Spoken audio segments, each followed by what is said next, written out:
इस कार्यक्रम के पुण्यार्जक हैं नमो अरिहंताणं नमो सिद्धाणं नमो आयर्याणं नमो उवज्झायाणं नमो लोये सव्वसाहूणं ईसु पंच नमो यारो सव्वपावपणासनो मंगलाणं च सव्वेसिं पढमं हवै मंगलं चत्तारि मंगलम् अरहंत मंगलं सिद्ध मंगलं साहु मंगलं केवलिपण्णत्तो धम्मो मंगलं चत्तारि लोगुत्तमा अरहंत लोगुत्तमा सिद्ध लोगुत्तमा साहु लोगुत्तमा केवलिपण्णत्तो धम्मो लोगुत्तमा चत्तारि शरणं पव्वज्जामि अरहंत शरणं पव्वज्जामि सिद्ध शरणं पव्वज्जामि साहु शरणं पव्वज्जामि केवलिपण्णत्तो धम्मो शरणं पव्वज्जामि। त्रिलोक त्रिकालवर्ती पंच परमेश्वरियों को नमोस्तु। महादेवादिदेव परम भट्टारक अरहंत परमात्मा जिनेन्द्र प्रभु वर्तमान धर्म तीर्थ शास्त्र नायक तीर्थंकर भगवान श्री वर्धमान महावीर स्वामी को नमन। द्वादशांग श्रुत देवता स्वरूपा भगवती जिनवाणी सरस्वती देवी माता को भावपूर्ण वंदन। पूर्व शताब्दी के ज्ञानी ध्यानी तपस्वी परम श्रद्धेय चारित्र चक्रवर्ती धुरंधर आचार्य शांति सागर मुनिराज को नमोस्तु। दीक्षा शिक्षा गुरु आचार्य विद्यासागर महाराज को नमोस्तु।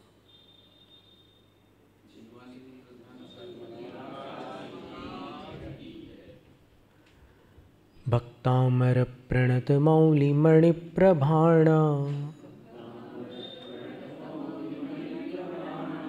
मुद्योत कंदलित पापतमो वितानम् सम्यक् प्रणम्य जिनपादयुगं युगादा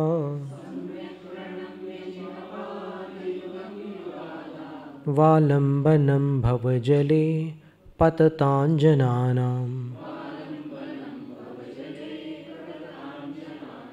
यः संस्तुतः सकलवाङ्मयतत्त्वबोधा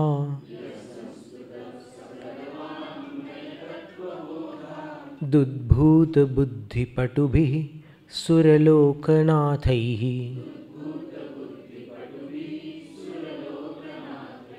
स्तोत्रैर्जगत्त्रयचित्तहरैरुदारैः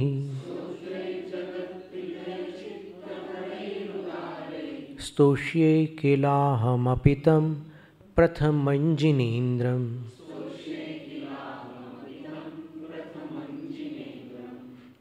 तुभ्यं नमस्त्रिभुवनार्तिहराय नाथ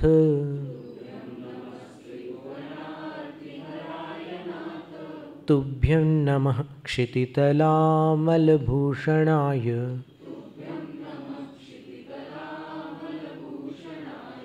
तुभ्यं नमस्त्रिजगतः परमेश्वराय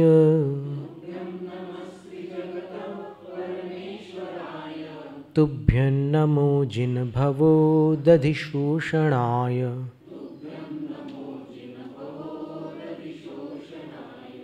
गम्भीरताररवपूरितदिग्विभागस्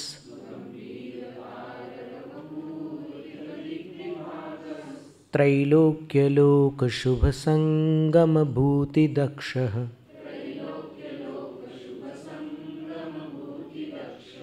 सद्धर्मराज जय घोषण घोषकः सन्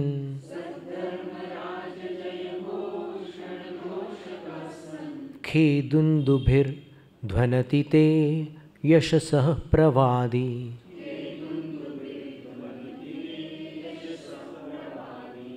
खे का अर्थ होता है आकाश में ख का अर्थ आकाश होता है। अब 33वां काव्य। मंदार सुंदर नमेरु सुपारिजात। 4 बार र री रू अनुप्रास है। मंदार सुंदर नमेरु सुपारिजात संतान कादि कुसुमोत्कर वृष्टि रुद्घा। वृष्टि प्राकृत में वुट्ठी शब्द है। गंधोद बिंदु शुभ मंद मरुत प्रपाता दिव्या दिवह पतति ते वचसांततिर्वा। मंदार सुंदर नमेरु सुपारिजात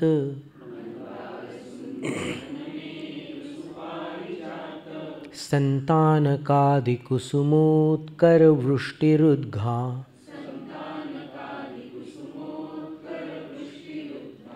धा नहीं है, घा है। घर वाला घ है, धन वाला ध नहीं। रुद्घा, आप डिक्शनरी देखेंगे संस्कृत में, रुद्धा कोई शब्द नहीं है।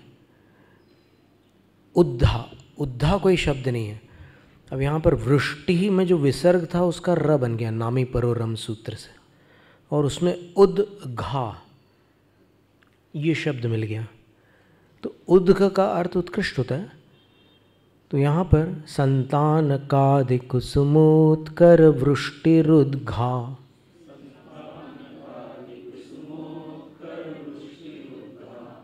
रुद्घा, आपको कोशिश करना है घ बोलने की। सुनने में भले ध आए, लेकिन आपको कोशिश करना है घ बोलने की। घर वाला घ, धन वाला ध, दोनों बहुत ज़्यादा परिचित शब्द हैं। बल्कि धन का उच्चारण तो मनुष्य थोड़ा कम करता है, घर तो बार बार बोलता रहता है। घर जाना है तो घ बोलना है यहाँ पर, रुद्घा। गंधोद बिंदु शुभ मंद मरुत प्रपाता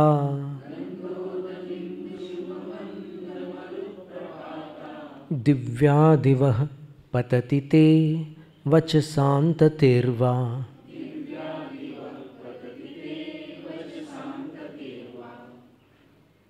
मंदार सुंदर नमेरु सुपारिजात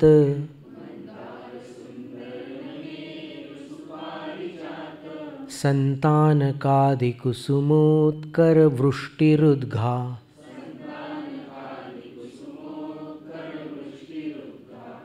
गंधोद बिंदु शुभ मंद मरुत प्रपाता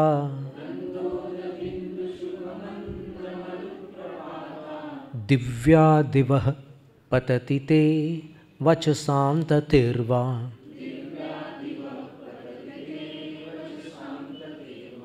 अब मंद गति में पढ़ते हैं एक बार। मंदार सुंदर नमेरु सुपारिजात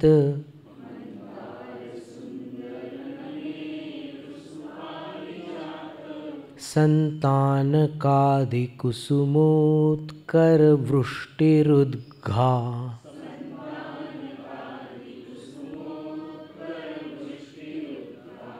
गंधोद बिंदु शुभ मंद मरुत प्रपाता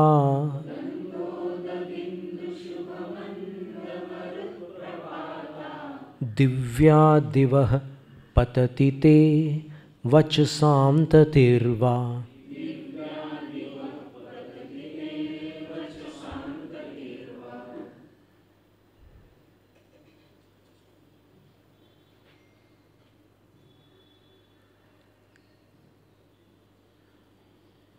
ते वचसांततिर्वा, आपके वचनों की पंक्ति की भांति, आपके वचनों की पंक्तियों के समान।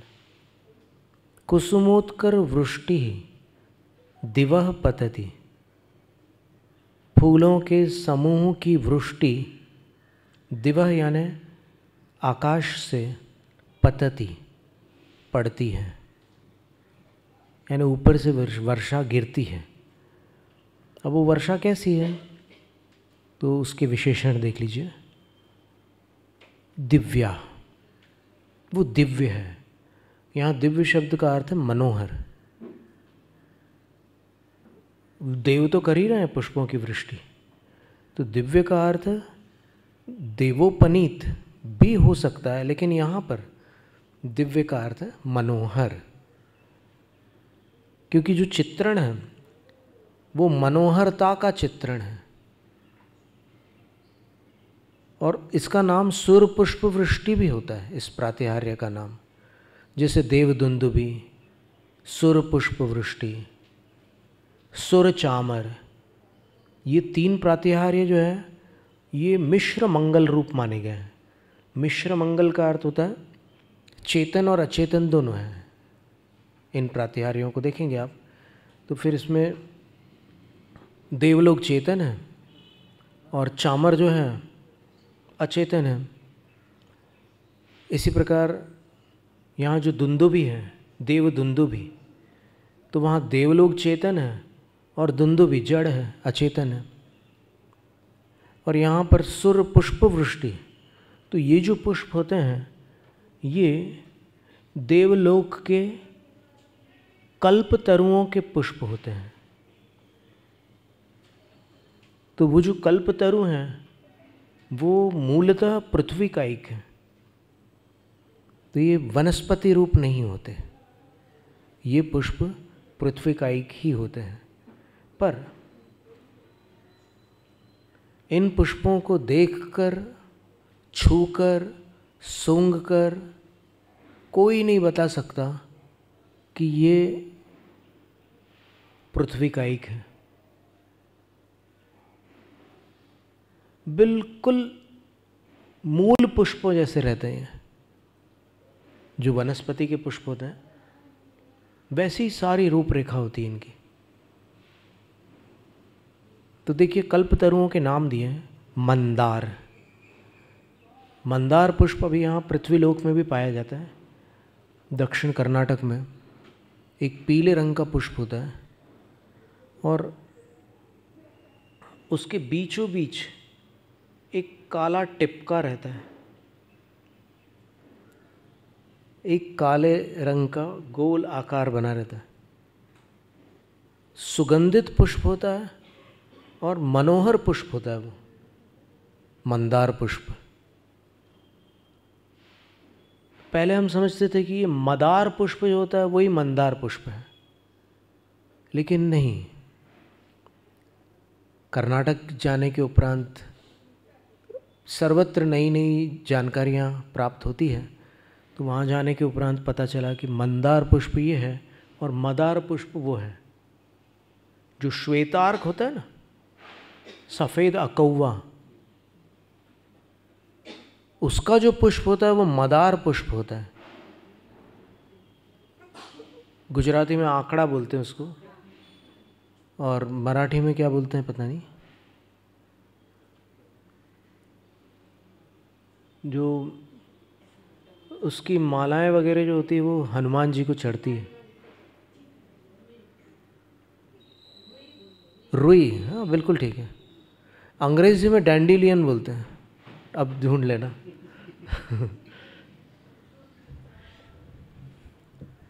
DANDELION, हो सकता है LION हो या LEON हो।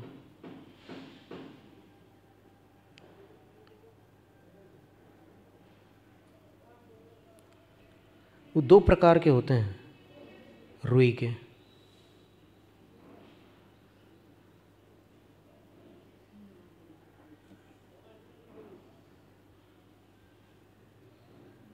डैंडिलियन LION है, DANDELION, पर वो अलग अलग प्रकार के डैंडिलियंस होते हैं।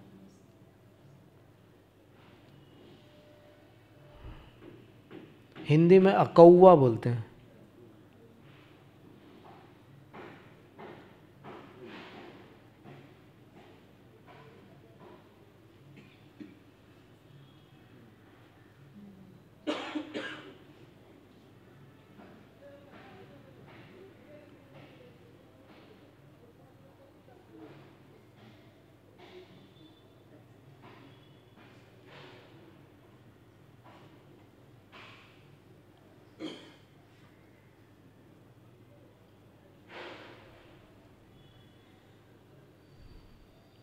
तो उसके दो रंग होते हैं, एक थोड़ा सा बैंगनी रंग वाला भी आता है और एक श्वेत आता है। तो श्वेतार्क का विशेष महत्व होता है तंत्र शास्त्र में। उसकी जड़ श्वेतार्क मूल, वो अगर उत्तर दिशा वाली जो जड़ है उसका अगर छोटा सा टुकड़ा कोई अपने पास रखता है तो कुछ उपद्रवों का निराकरण बताते हैं उससे।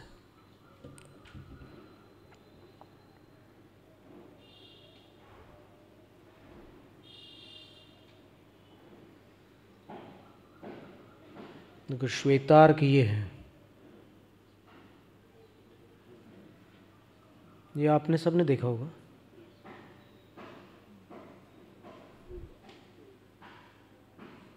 दक्षिण कर्नाटक जाने से पूर्व इसी को हम मंदार समझते थे, जबकि ये निकला मदार। एक बिंदी से अर्थ कहीं से कहीं चला जाता है।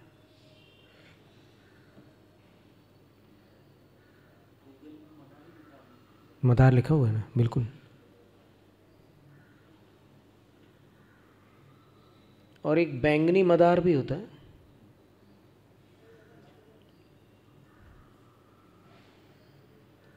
वो बैंगनी मदार ही है।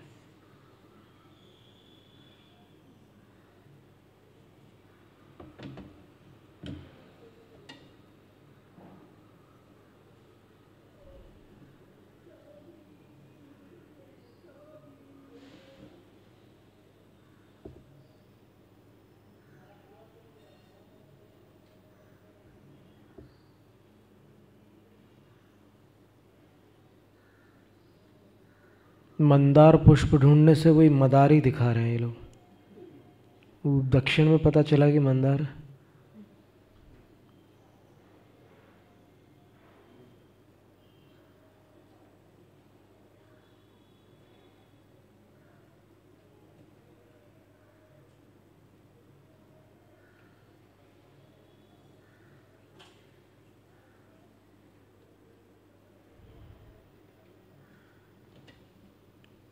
तो भी एक कल्पतरु का नाम है मंदार।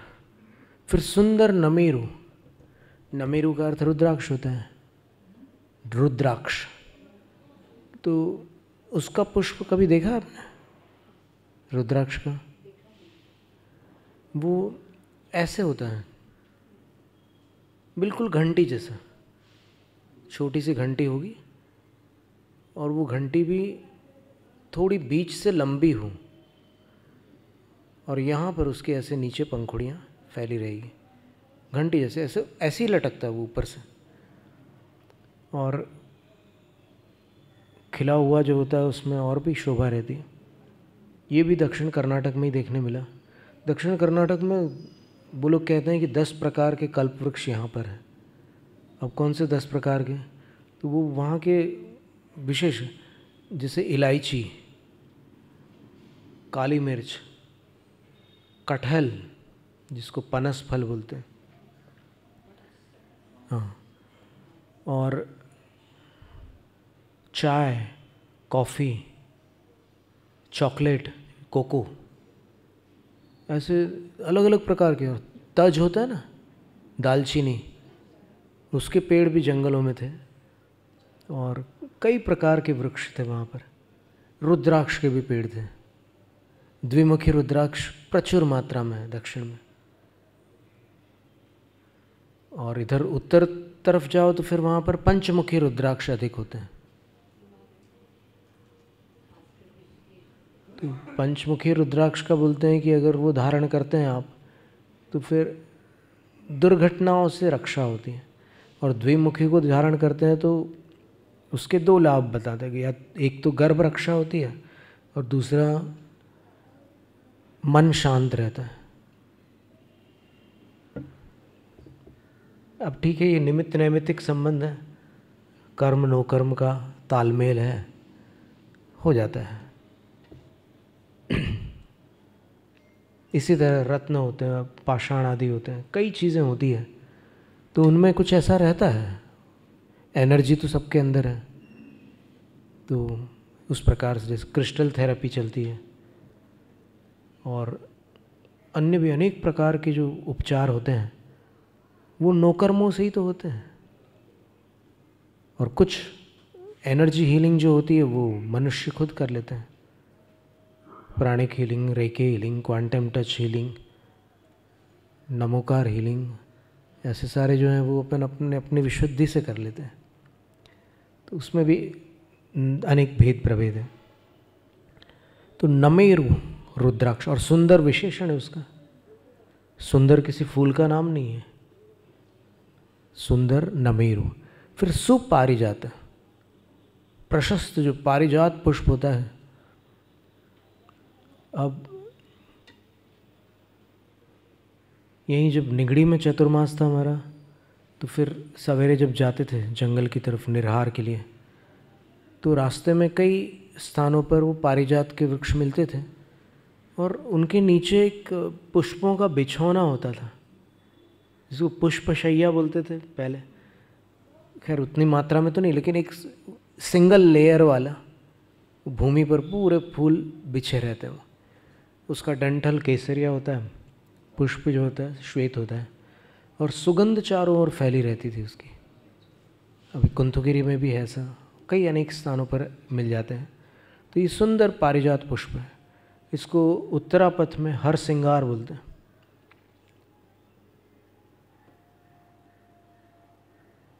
सुपारिजात। और संतानक, संतानक भी एक प्रसिद्ध नाम है कल्प वृक्षों में से।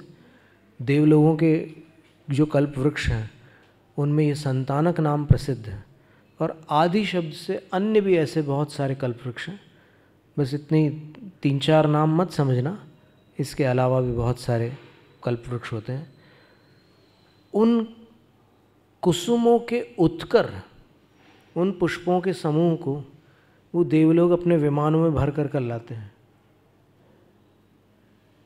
जो पुष्प वृष्टि वाले देव होते हैं ना वो, और वो ला करके उन कुसुमोत्कर फूलों के समूह की वृष्टि करते हैं। और उद्घा, वो वृष्टि जो होती है वो उद्घ होती है। उद्घ का अर्थ होता है श्रेष्ठ। अब श्रेष्ठ कैसे? वृष्टि तो वृष्टि है, उसमें श्रेष्ठ और अश्रेष्ठ की बात कहाँ से आ गई? तो इसका समाधान कल्याण मंदिर स्तोत्र में है कि वो सारे पुष्प ऊपर मुख करके गिरते हैं, कोई भी उल्टा नहीं गिरता। जैसे शादी आदि में दूल्हे के ऊपर पुष्प वृष्टि करते हैं तो फिर उसमें कई फूल उल्टे गिर जाते हैं नीचे। लेकिन यहाँ पर समोसण में जो पुष्प वृष्टि होती है वो सारे फूल ऊपर मुख करके ही गिरते हैं। उनकी जो गांठें होती हैं वो नीचे होती हैं। तो वहाँ आचार्य कुमुदचंद स्वामी ने उत्प्रेक्षा की है कि जो भगवान के चरणों में गिरेगा उसके कर्मों की गांठें तो नीचे ही गिर जाएगी ना, ऐसा है। और कैसी होती है वो पुष्प वृष्टि? तो आचार्य लिखते हैं गंधोद बिंदु। गंधोद का अर्थ होता है सुगंधित जल। ये